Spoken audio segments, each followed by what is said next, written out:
Coucou les amis. Bueno, hoy estamos en un espacio increíble. Estamos en el Museo de Lorenzo Villoresi, su casa, su taller de creación, y tenemos una oportunidad maravillosa de entrevistarle a él. Este gran perfumista que con una carrera de más de 30 años ha creado éxitos increíbles como Temps de Neige o una que a mí me encanta que es Patchouli también, y hoy vamos a entrevistarle acerca un poco de su carrera, pero también sobre el último lanzamiento tenemos aquí de Lorenzo Villoresi, Mare Nostrum Teti, que vamos a probarlo en exclusiva para todos vosotros. Hello, Lorenzo. Well, thank you for receiving me here. For My us, pleasure. it's a big pleasure to have you, to have the opportunity to do this interview. Well, I'm like a little child, you know. Yes, it's for sure, because in Le Secret du Marais we worked with your brand from many years ago. Of course, Temps de Neige is a iconic fragrance for us, and we sell it very well to everybody. But today, I don't want to ask you about Temps de Neige, that is its 25th anniversary this year, if I don't make a mistake, but about this other fragrance that you launched now. And then after that, maybe some tips about how to become a perfumer for the young people that is listening to you today. So, first of all, the new fragrance. I would like you tell us where did you get the inspiration for this new fragrance? Because after all these years, I think that to stay creative as you are is not very easy sometimes. So, where did you find inspiration for Teti? It's Teti is, as you know, is a nymph and belongs to the myths of the ancient Greek. It represents, as a nymph, often it represents something young, like all the nymphs, like Naiades or Nereides, or these kind of figures. So in a way it's a never-ending youth, because these mythical figures, they don't belong to history, they belong to a parallel kind of world made of legends, myths, fairy tales, etc. Because normally you find your inspiration in this kind of philosophy or more in legends and myths. No? More in legends and myths. Legends and myths, though, they can be also very contemporary, don't have to be ancient. Of course, yeah. Or they can be ancient, or they can be mythical figures like the shaman that flies, or others. And we started to develop more this part, including the collection called Mare Nostrum. Mare Nostrum is a collection, and Teti belongs to this collection inside the perfumery collection. Because also about the Mediterranean there is a lot, and fascinating, according to my opinion. So we are doing this because we like it, first of all, not for other reasons. I think at this moment of your life you do whatever you like, not wherever they order to you. Exactly. Being like a representative of eternal youth, it is important to imagine like a nymph is something young.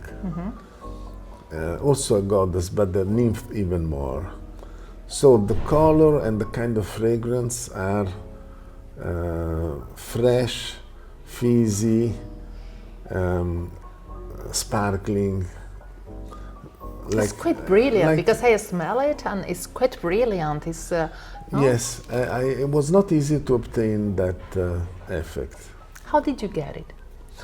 Using certain ingredients that, combined with others already present in the fragrance, they were coming like with this kind of sparkling, slightly, not too much. Because your creative process, how does it start? I mean, you start with the idea of the fragrance in your hand? I would use the word vision instead of using the word idea, because idea is also related to certain studies, and it's more rational as a word. Okay. A vision is something more emotional, maybe. More emotional, That is more related with the fragrances. Correct.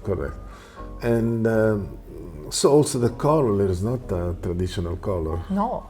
And the fragrance itself, in the representation which is there, after we can take a show it, if you look carefully, there are flowers, fruit, some green leaves, etc., but not easy to identify. Okay. To underline this belonging to a different kind of world of it's for sure that it's like in a paradise, no? Like in a forest full of different things, different kind of plants or flowers. That, as you said, almost unknown. You don't identify one like the rose or like the jasmine. Exactly. But a bunch of flowers, no? Like this one, something that is full of colors. Correct. Okay. And same applies to fruit notes, fruity notes.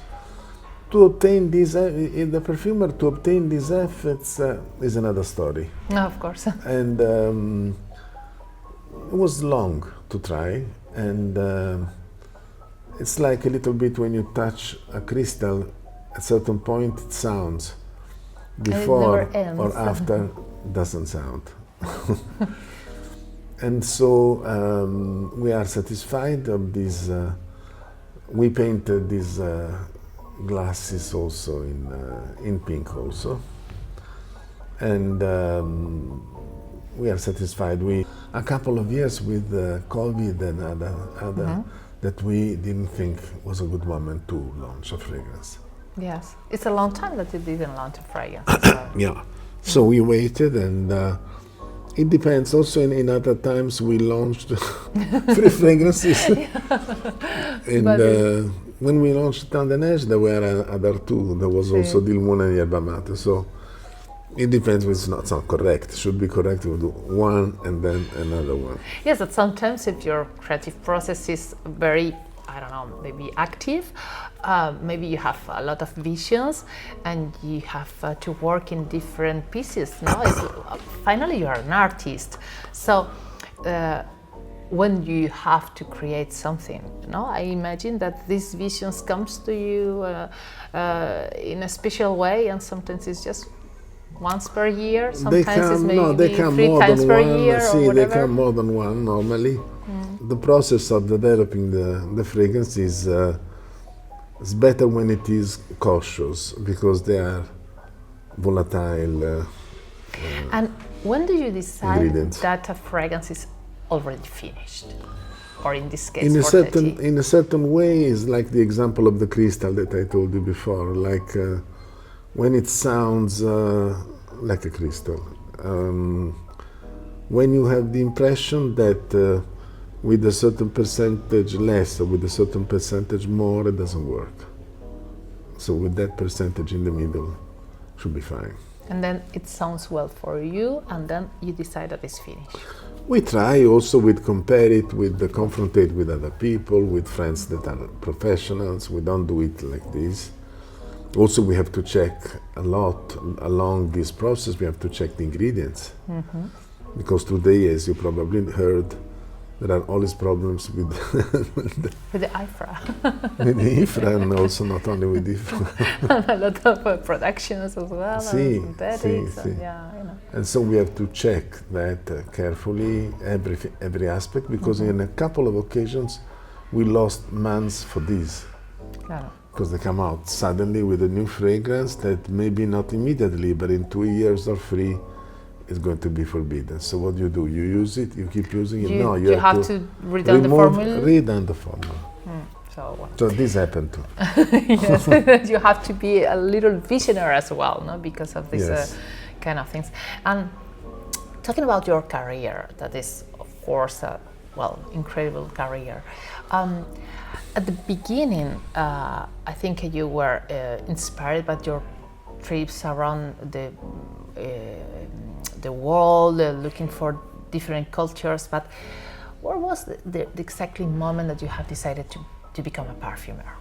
Or what thing was the key? There was a moment in which I didn't know what I was doing anymore. Okay. Because I was studying and was being a researcher for the university for a couple of years, and at the same time trying to make the first experiments for perfumery in the 80s. And before, there was no firm, there was no society now. So I kept for a while like this, and then it was somebody who asked us to produce for them, for Fendi, to produce collections of potpourri, scented candles, room aromatizers, room essences, etc. So we started with this. We had to become official. And then you have created Lorenzo Villoresi company, no? In Exactly. 1993. Exactly. Okay. In 90. In 90. In 90. Okay. See. And then, when you have started In become a 89, there was something provisory. It was called Atelier de Parfum. Oui. And then, do you think you will stop one day of becoming perfumer, or maybe you will stay perfumer until the end of your life? Slightly reduce my commitments, and there are 3 children, especially of Alessandro, but also other 2 that are interested in the activity. So you transmit your knowledge, man, But your also they take it from their courses and their information. Okay. And how I don't know if you have spoken with Alessandro. No, before. not yet. No. Well, maybe later. And how do you see the future of the perfumery? I mean, nowadays, niche perfumery is a very strong. It's living a very strong moment and very, powerful moment compared to the more fashion perfumers or brands. But for the niche perfumer, the artistic perfumer as you do, how do you see the future for it? I think it's important a certain authenticity.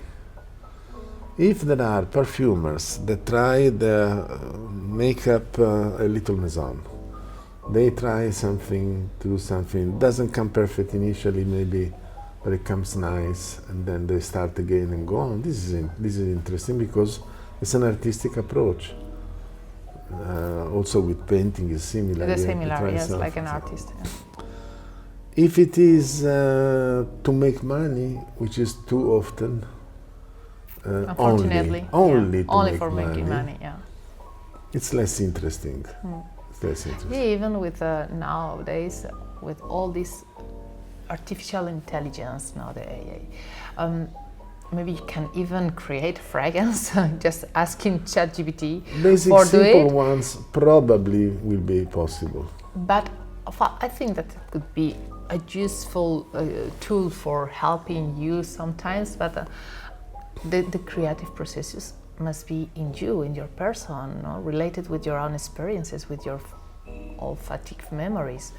So, as you say, no, the real artistic perfumery must be authentic. Should be, yes. And I think in the future, if we let the artificial intelligence to do it in our place, maybe we are going to kill the artistic perfumery. But I think you cannot do something too much special. You can do something classic. Yeah. For example, if you give the information about cologne, classic cologne is simple. It's 10 ingredients, citrus, a couple of spices, and that's more or less all. That's it. Yeah. Okay. So that is possible. Doesn't change the world of perfumery. No, no, I don't think so. Something more elaborated, it would need a lot of experimentation. How different combinations, and then naturals, they escape from certain rules. If you use a certain amount of naturals, it's difficult to reproduce all the variations possible for, if you put, I don't know, jonquille. Who knows? Yeah. Maybe with rose and jasmine that are more important, you can have more experiments, and also the artificial intelligence can have a certain amount of information because they are more important and more used. But otherwise, I doubt at the moment takes a lot of information and experimentation. And about your legacy in the perfumery, could you tell me maybe just one or two things that you think that you have given to the perfumery in general as a master perfumer?